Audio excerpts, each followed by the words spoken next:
Have you ever wondered about the darkest origins of the wizarding world's most feared villain, Lord Voldemort?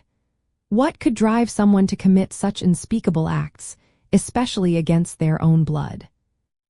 Tom Riddle was primarily motivated to kill his Muggle father, Tom Riddle Sr., and his paternal grandparents because he despised his Muggle heritage and sought to erase any connection to it, believing it to be a stain on his pureblood magical identity. Growing up in an orphanage, Tom discovered his magical abilities but felt abandoned and betrayed by his father, who he learned was a Muggle. This revelation fueled a deep-seated hatred and shame. He saw his father as weak and beneath him, representing everything he wished to disassociate from, particularly as he reveled in his mother's pureblood lineage.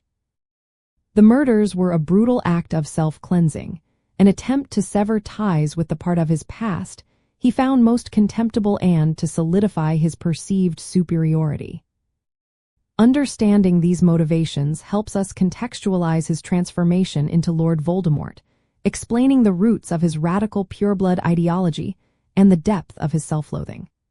It shows how deeply his abandonment issues and sense of superiority were intertwined, driving his desire for ultimate power and immortality.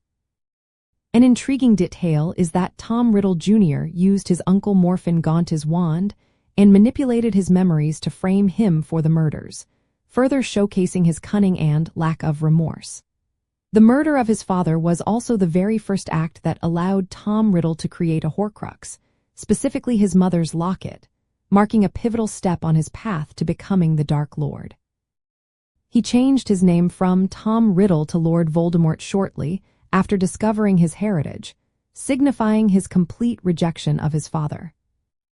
Ultimately, Tom Riddle's family murders were a foundational act, driven by a profound disdain for his Muggle ancestry and a ruthless ambition to purify his identity and solidify his power.